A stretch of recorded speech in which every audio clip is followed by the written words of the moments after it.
For the first time in Asia, connect your land phone and smartphone through SLT Wi-Fi with the SLT Voice app.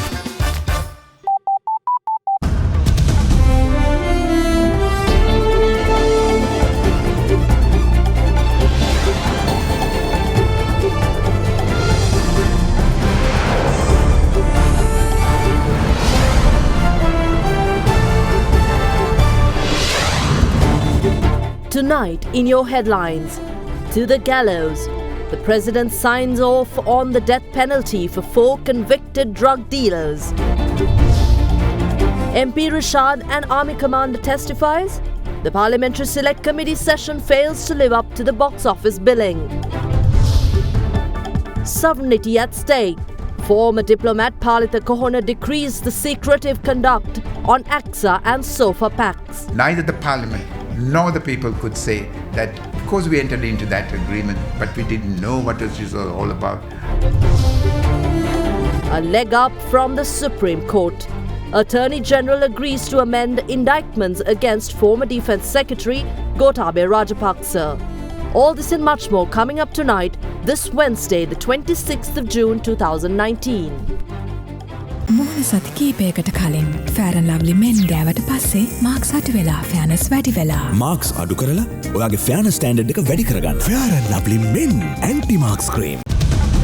From AdaDerana, this is AdaDerana First at 9. Live from Studio 24 in Colombo.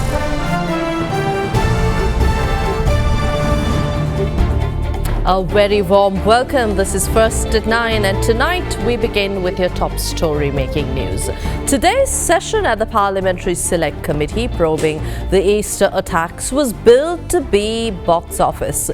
The man at the centre of much controversy, former Minister Rashad Pathiuddin and Army Commander Lieutenant General Mahesh Senanayake was scheduled to testify. Only one of them, however, did, while the other, despite being present, was turned away to be resummoned on Friday.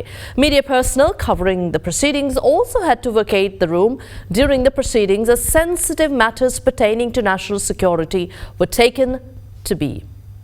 ඔබතුමාට කවුරු හරි පුද්ගලයෙක් දේශපාලඥයෙක් අමතිවරයෙක් නැත්නම් වෙන කවුරු හරි පුද්ගලයෙක් ඒ සම්බන්ධ ඒ කාරණාව කරගෙන යන පරීක්ෂණවල බලපෑමක් කරාද කියන එක තමයි මට විශේෂයෙන්ම අද ඔබතුමාෙන් දැනගන්න අවශ්‍යයි. අප්‍රේල් මාසයේ 26 වෙනිදා මේ අවසරේ ඉෂාන් අහමඩ් කියලා පුද්ගලයෙක්ව අත්අඩංගුවට ගත්තා දෙවිල ප්‍රදේශයේදී. ඒ අවස්ථාවේදී ගරු රුෂාල් බදින් ඇමතිතුමා මට දුරකථන ඇමතුමක් දුන්නා. එතුමා මගෙන් කතා කරලා ඇහුවා මේ කියන පුද්ගලයාගේ නම කියලා අත්අඩංගුවට ගත්තද කියලා. ඒ අවස්ථාවේදී මම කිව්වා මම එහෙම කියන්න දන්නේ නැහැ. මේ විශාල ක්‍රියානික රට පුරාම සිදු වෙනවා. මම ඒ ගැන සොයා බලා ඔබට දැනුවත් කරන්නම් කියලා. ඊට පස්සේ දෙවෙනි වතාව මට කතා කරා මම කිව්වා තවමත් මම සොයනවා.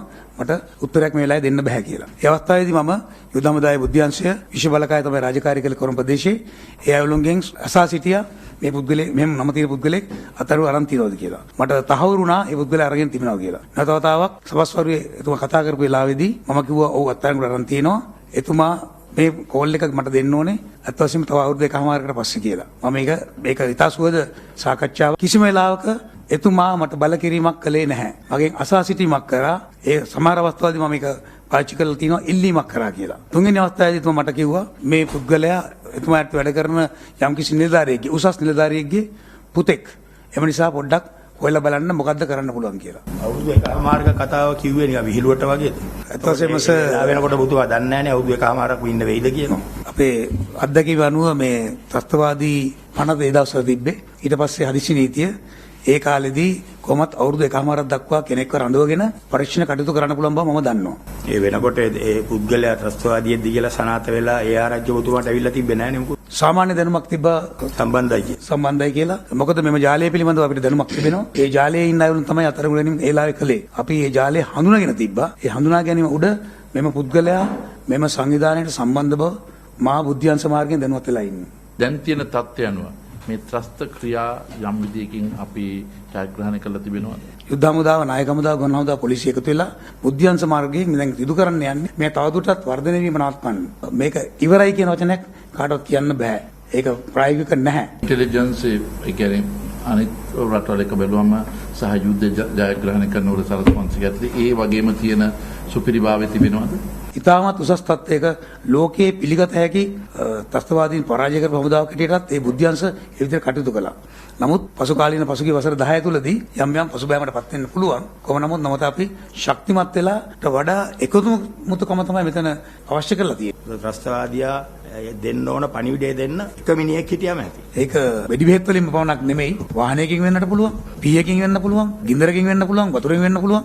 ඕනම දෙකකින් ඒ වගේ තත්ත්වයක් ඕනම රටක ඕන වෙලාවක වෙන්න පුළුවන්. ඔබතුමා හිතනද මේ ISIS සුවදුර රටට බලපාන්න පටන් අරන් නම් ඒකට මුහුණ දෙන්න පුළුවන් බුද්ධියංශ සංවිධානයක් කරන්න ඇත්තටම කොච්චර කල් යනවා කියලා ඔබතුමා හිතනවා. ෆිල්ම් එක වැදගත් ප්‍රශ්න නිසා මාධ්‍ය අපි මෙතනින් පිට කරා. සාමාන්‍ය මාධ්‍ය වල මාතෘ කරුණාකරන පොඩ්ඩක් ශාලාවෙන් අයින් වෙනවා. ඔබතුමා කරුණාකරලා මාධ්‍යයෙන් ඉවත් වෙන්න.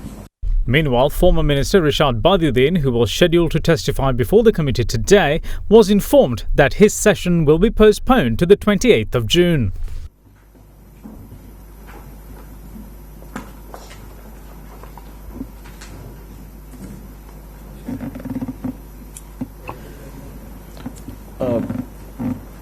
ඔබතුමා පොඩ්ඩක් මට කාලය දෙනවද? There is an issue here. We need to have more time to question you. We have another extremely important meeting for which we have all been called. There are 3 members missing in the committee. Is it okay if we call you again on the 28th, as the first witness? 28th, Friday, yes. What time? Around 2 o'clock. Okay, no problem. Is that okay with you? No problem. Right.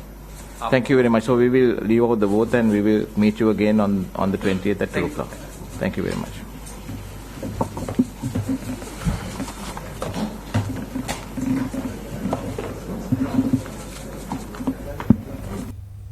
The Parliamentary Select Committee also focused heavily on the controversial copper factory Colossus Private Limited located in Vellampitia.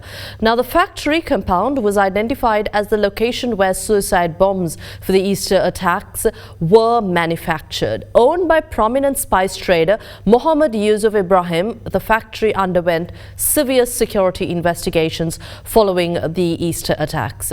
His 2 sons were among the terrorists who conducted attacks. Secretary to the Ministry of Industry and Commerce Ranjit Asoka, as well as Director General of Industrial Development Board U. Ratnamalala also gave their testimonies before the committee over the matter today. ඔබතුමාගේ කාලය තුලදර වැල්ලම්පිටිය පිටරද නිකුත් කරේ නැත්නම් කොපර්ද? Copper. ඔය බෝම්බ පිපිරීමට කිට්ටුව ඒගොල්ලෝ තමන්ගේ අධ්‍යක්ෂක මණ්ඩලය අලුතෙන් වෙනස් කරලා තියෙනවා. ඒක අපි පස්සේ දන්නේ මේ බෝම්බ සිදුවීම පස්සේ මේ සමාගම ඇත්තටම මේ සුළු කර්මාන්තකරුවෝ අතර විශේෂයෙන්ම යකඩ සහ සුම්බුම් තමන්ගේ අමුද්‍රව්‍ය හැටියට පාවිච්චි කරන කර්මාන්ත අතර ප්‍රධාන කර්මාන්තකරුවෙක් මේ කොලැසස් කියන කම්පැනි. ඒ හින්දා තමයි මේ පුද්ගලයාට වැඩිපුර ප්‍රමාණයක් දීලා තියෙන්නේ. අර ලොකු පතරොන් කාලතුවක්කු පතරොන් ගල් රෝලකින් තලලා තමයි දීලා තියෙන්නේ. අපේ පාර්ලිමේන්තු මන්ත්‍රීවරයෙක් සතොස රථ වාහන පාවිච්චි කරලා තියෙනවා කියලා මේ ත්‍රස්තවාදී ක්‍රියා එදාට සහ පෙර ගමන් වලට. ඒක නිසා මම පරීක්ෂණයක් කළා. මම අපේ අතිරේක ලේකම්වරට දාලා ඒක සම්පූර්ණ බොරුවක්. දැන් ඔය හිස් පතරොම් කොපු විශාල ප්‍රමාණයක් ලබා දුන්නා කියලා නෙමෙයි චෝදනාවක් තියෙන්නේ. දැන් මෙහෙම ලබා දෙන්න අමාත්‍යවරයා හරි නැත්නම් වෙනත් දේශපාලඥයන් හරි විශේෂ උපදෙස් ඔබතුමාට දුන්නද? නෑ මට දීලා නෑ. සමහර අය ලිපි මගින් ඔබතුමාට ලැබුණාද ඉල්ලීම? නෑ මේ කර්මාන්තකරුවෝ Tamanට බඩු නැති හින්දා සමහරක් වෙලාවට මං හිතන්නේ ඒගොල්ලෝ එක එක ලිපි දීලා තියෙනවා. එහෙම අවස්ථාවක ජනාධිපති කාර්යාලයෙන් පවා එක ලිපියක් ඇවිල්ලා තියෙනවා මෙට්‍රික් ටොන් 500ක් දෙන්න කියලා. ශාන්ත බණ්ඩාර මන්ත්‍රීතුමාගේ නමින් දුන්නා කියලා පාර්ලිමේන්තුවේ ලොකු ආందోලනයක් ඇති වුණා. එහෙම නෑ එතුමා ලිපියක් දීලා තියෙනවා මේ වාර්තාව අපි මේකට පරීක්ෂණයක් කරනවා. ඒ පරීක්ෂණ වාර්තාව මෙට්‍රික් ටොන් 500 දෙන්න කියලා ජනාධිපති කාර්යාලයෙන්. ජනාධිපති කාර්යාලයෙන් බලපෑමක් නෙමෙයි ඉල්ලීමක්. සතොස වාහන වලට එහෙම සියල්ලටම GPS GPS සිස්ටම් එක තමයි මේ චෝදනාව ආවෙන් පස්සේ අපි වැලිය ට්‍රැක් කරලා මේ කොහෙද මේ වාහන ගිහිල්ලා තියෙන්නේ කියලා. ඒකෙන් තමයි උපුනේ මේ වාහන ඒවට යොදාගෙන නැහැ කියන. Later, Director General of the Industrial Development Board, PLU Ratnamalala, also appeared before the committee to give his testimony.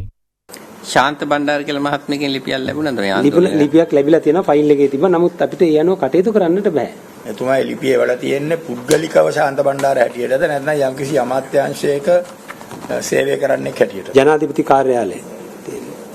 ඒක අසං කරලා තියෙන්නේ ගරු ජනාධිපතිතුමාගේ මහජන සම්බන්ධතා අධ්‍යක්ෂ ජෙනරාල් විදියට තමයි එතුමා අසං කරලා තියෙන්නේ. කොලොසස් පුද්ගලික සමාගම අබලි තඹ වලින් නොයෙකුත් භාණ්ඩ නිෂ්පාදනය කර විදේශ විනිමය විශාල වශයෙන් රටට ගෙනෙනු ලබන ආයතනයකි. දෙක මෙම කර්මාන්තය වැඩි දියුණු කරගෙන යාම සඳහා අතිගරු ජනාධිපතිතුමා විසින් සහාය දෙන ලෙස ඉල්ලීමක් කර ඇත. එබැවින් මෙම සමාගමට ඔබ ආයතනයේ වෙන් වී ඇති අබලි තඹ වලින් සහනදායී මිලට ටොන් 500ක් පමණ ලබා දීමට අවශ්‍ය කටයුතු කරන ලෙස කාර්මික ඉල්ලා සිටිනවා. මේ ලිපියට අමතරව ආරක්ෂක අමාත්‍යාංශයේ සහකාර ලේකම්වරයෙකුත් ඉල්ලීමක් කරලා තිබුණා කියලා එහෙම ලිපියක් තියෙනවද? එහෙම ලිපියක් තියෙනවා. ඉංග්‍රීසියෙන් සහ සිංහලෙන් ලිපි දෙකක් තියෙනවා. සිංහල ලිපියේ තියෙන්නේ එකම ලිපිය සිංහල ලිපියේ තියෙන්නේ කිලෝ 1000ක් කියලා. ඉංග්‍රීසි ලිපියේ තියෙන්නේ ටොන් 1000ක් කියලා. මේක senior assistant secretary Devika Liyanage මහත්මිය. Despite the public interest on the proceedings of the Parliamentary Select Committee on Easter attacks, President Maithripala Sirisena sees it as nothing but a drama. Speaking to heads of media institutions today, the head of state refused to appear before it, saying the committee is simply orchestrated from the temple trees. The 19th Amendment to the Constitution also drew the president's wrath as he singled it out for criticism, urging it to be scrapped before the looming presidential election. The president also revealed that he has already signed death warrants of 4 convicted drug dealers. President Maithripala Sirisena addressed heads of media institutions this morning at the president's house in Petta. ජනාධිපතිතුමනි තේරීම්කාරක සභාව හමුවට ඔබතුමාව කැඳවන්නට නියමිතයි කියලා තේරීම්කාරක සභාවේ සමාජිකයන් ප්‍රසිද්ධ මාධ්‍ය පවසනවා. කුමක් සිදු වේවිද? නෑ තේරීම්කාරක සභාවට මාව කැඳවන්න තීරණය කළා නෑ. No, there is no decision to summon me to the Select Committee. I am not informed to testify yet, and I will not testify anyway. This committee is a political drama which is rehearsed at the temple trees in the evenings, and they stage it the next morning at the parliamentary premises. I am thoroughly against the proposed SOFA and Visiting Forces agreement. I have told the Cabinet that I will not agree with these pacts at all. Some ask whether I will contest in the upcoming presidential election. We work according to the decisions made by the Sri Lanka Freedom Party. Since no political party has announced a candidate yet, the SLFP is not going to make a hasty decision either. I still stick to the stance that the 19th Amendment destroyed this country and it led to instability as it created 2 heads of state. I should be clear when I say that if someone loves this country, abolishing the 19th Amendment to the Constitution is the first thing that should be done either before the presidential election or after it. It is better if it happens before the budding presidential election. This amendment was formed by those who don't know anything about constitutions. If everyone can come to one decision to abolish it, 2020 will be a good year for the country. It was MP Sumandiran, Jayampati Vikramaratne and members of NGOs who prepared this. If I knew that NGO members who destroy the country are involved in this, I would never have allowed them to be a part of it. Rumours about a referendum are also baseless. Today is the World Anti-Narcotics Day and I have already signed the death penalty. මම මේ මරණීය දණ්ඩනයට අත්සන් කළා ඉවරයි. ජනාධිපතිතුමනි කී දෙනෙකුටද? 4 දෙනෙකුට. ළඟදීම ක්‍රියාත්මක වෙයි. දිනේ තීන්දුව කරලා දන්නවලත් ඉවරයි. Following the meeting, the president, speaking at a drug eradication program in Kuala Lumpur, said the death penalty, which is imposed on 4 convicted drug dealers, will be implemented within the next 2 weeks. Former diplomat Palitha Kahuna is concerned about the secrecy surrounding the proposed Status of Forces agreement with the United States and the pact with the US Millennium Challenge Corporation. The diplomat is of the view that the contents of these agreements, including the already inked Acquisition of Cross-Servicing Agreement or ACSA, should be released to the public domain and civil society organizations should take up the fight to that end. The former Foreign Secretary also insisted that the Parliament should be made a part of the decision-making process with a qualified majority of the legislative body being made mandatory for the process of progress of such pacts. Addressing a seminar in Colombo on controversial trade and international agreements with the United States, the diplomat sounded the alarm on consequences of blindly entering into pacts which will prove difficult to pull out given the diminutive nature of the country. I feel that international agreements of this nature, which will be binding on us, need to be discussed further before they are concluded. It is wrong that in a democracy that this type of agreement is concluded in almost total secrecy. Very few people know the content of these agreements. Very few people know what consequences will flow from this agreement. Therefore, it is very important, in my view, that agreements of this nature be discussed by civil society at least for a period of time before they come up for signature and ratification, or in these cases, only signature. The second point I'd like to drive home is that Parliament must have a role in these, at least to discuss the content, to discuss them in greater detail, because at the end of the day, they're going to impact on our lives and the lives of future generations. The third point is that in any case where the national sovereignty or its territorial integrity or its independence of action is going to be affected by an international agreement, that agreement must receive the approval of Parliament by a qualified majority. At the end of the day, neither the Parliament nor the people could say that, of course, we entered into that agreement, but we didn't know what it was all about. That's no excuse. In international treaty, once you enter into an agreement, unless you get out of it in accordance with the provisions of the agreement, you are bound by it. When you enter into an agreement with a superpower, the one remaining superpower, there is no easy way out. There will be political consequences to pay if you walked out of an agreement. For a small country like Sri Lanka, it is better to know what we are getting into before we think of walking out. It is far better not to get into an agreement than later have second thoughts. Consequences will be dire. We need to remember that whatever agreements we enter into, not only these three, we need to be fully aware of the consequences, because we are talking about the independence, integrity, and the freedom of action of this country.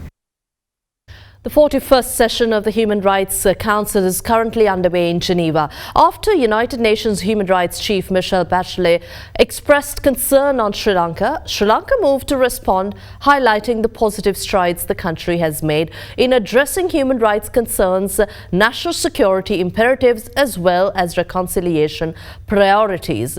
Bachelet said that the lack of a unified approach between the president and the government regarding key human rights concerns risks adverse impact on the effectiveness of the security forces in ensuring protection of civilians. Mr. President, we share the Human High Commissioner's broad concerns on several important issues yesterday. In her oral update, the High Commissioner also referred to the current developments in Sri Lanka, and we wish to draw the Council's attention to the following. Firstly, on Easter Sunday, Sri Lanka experienced a series of heinous terrorist attacks by persons inspired by ISIS ideology, resulting in the loss of 258 innocent lives.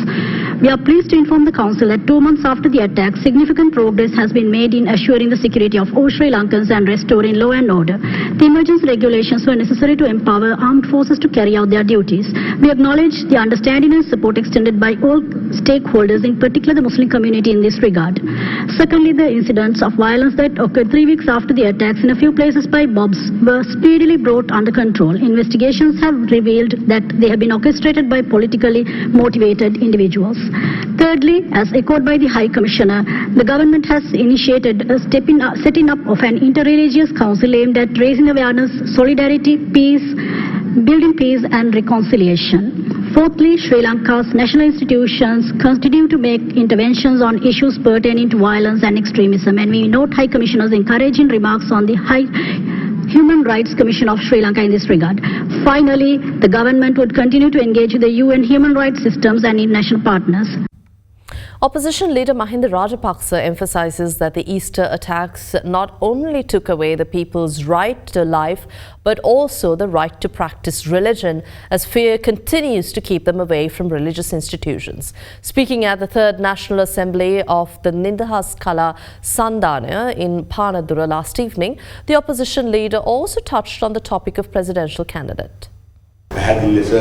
We will definitely form a national policy for arts and culture. We will form policies for education, health, transport and agriculture. We aim to move ahead with a structured program. The right to life was taken away with the suicide attack. Not only that, today the right to practice a religion is also snatched away from us. People are afraid to visit temples, churches and kovils, and we couldn't celebrate the Vesak Poya Day either. The government is at fault for this, and now we know it. We will never hesitate in selecting a person with policies who loves the country, capable of victory. Also in local news, the Attorney General has agreed to amend the indictments filed against former Defence Secretary Gotabaya Rajapaksa over the case concerning the DA Rajapaksa Museum.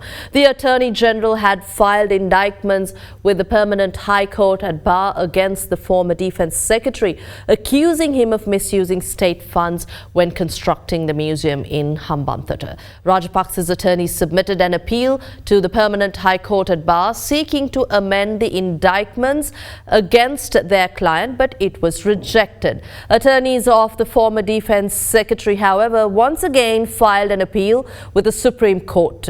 Accordingly, this appeal was taken up today with the Attorney General's Department, informing court that the Attorney General has agreed to amend the indictments. And we have your business news coming up after this short break. Do stay with us.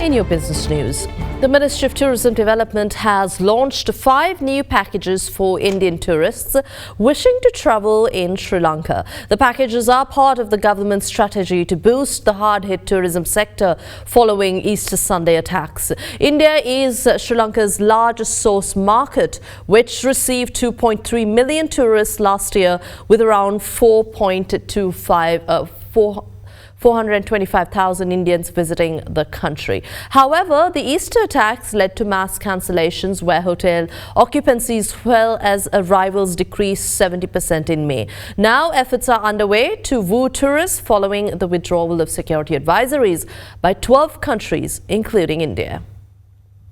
Ministry of Tourism Development, in collaboration with Sri Lankan Airlines, the Hotel Association of Sri Lanka and inbound tour operators, launched an initiative to lure tourists to Sri Lanka, with Indian tourists being targeted with tailor-made packages. These include discounts ranging from 30 to 60%, covering airfare, accommodation, transport and other facilities. The special offer will be implemented from the 10th of June to the 30th of November and will be available for reservations through travel agents network in India. Covering 12 Indian cities with 123 flights every week, the tour packages to Sri Lanka range from a combination of stays in Colombo, Kandy, Nuwara, Sigiriya and South Coast, with multiple options to suit any budget. Meanwhile, the Indian media also revealed of Indian government's decision to resume Air India flights to Sri Lanka from the 15th of July. Minister of Finance Mangala Samaravira today moved to quash rumours of planned privatisation of the People's Bank of Sri Lanka. The matter came to the fore after the Janatha Vimukthi Peramuna accused the government of attempting to privatise the state-owned bank. Minister Samaravira said that there is no truth in these allegations of privatising the People's Bank, and the government categorically dismisses these claims as false and misleading, the people made with ulterior motives. The Minister Samaravira's statements read that it is understood the allegation is made following the proposal made by the Ministry of Finance to amend the People's Bank Act number 29 of 1961, enabling the bank to increase the authorized capital and the debentures to strengthen the financial stability and effectiveness of its operations. He said that once this amendment is passed in Parliament, the employees and depositors can get these securities, and that there is no intention to issue equity securities to outsiders. The all-share price index snapped a 4-session losing streak today to end a tad firmer on block trading of select shares, bouncing back from a 2-week low hit on the previous day. The benchmark stock index ended 0.11% higher at 5,348.57, recovering from its lowest closing level since the 11th of June, which was hit yesterday. The stock market turnover was 128.1 million rupees, well below this year's daily average of about 549.1 million rupees. Foreign investors sold a net 8.2 million rupees worth of shares, extending the year-to-date net foreign outflow to 6.24 billion rupees. We have a brief report now. Both capital markets witnessed a positive sentiment throughout the day. Bond market witnessed positive momentum gathered from the successful issue of the international sovereign bond. The secondary market witnessed aggressive buying interest while shifting yields downwards across the board, with overall market witnessing high volumes for the day. In the stock market ended in green, reversing the negative trend witnessed for the last 4 trading sessions on the gains made by Dilma Ceylon Tea and Union Assurance.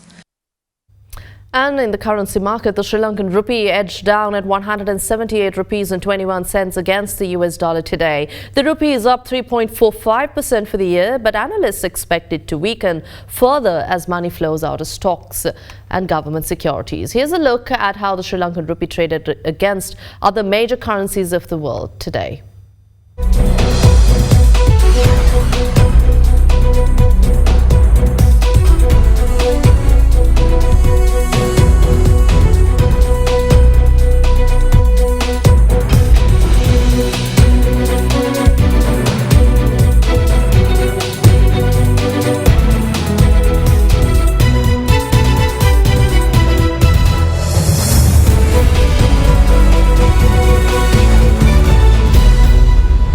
And we'll return with the latest from international and sports news. Do stay with us on First at 9.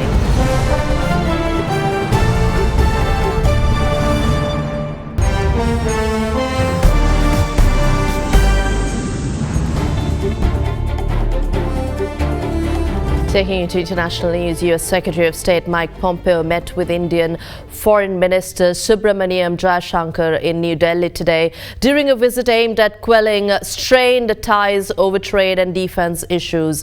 Neither side released details of what would be discussed at the meeting, but it was widely expected to focus on laying the groundwork for a summit between U.S. President Donald Trump and Indian Premier Narendra Modi in Osaka, Japan on Friday. But just days before Pompeo's visit, India slashed higher retaliatory tariffs on 28 US products following Washington's withdrawal of key trade privileges for New Delhi. India's relations with Russia and Iran, both under US sanctions, are also a sore point.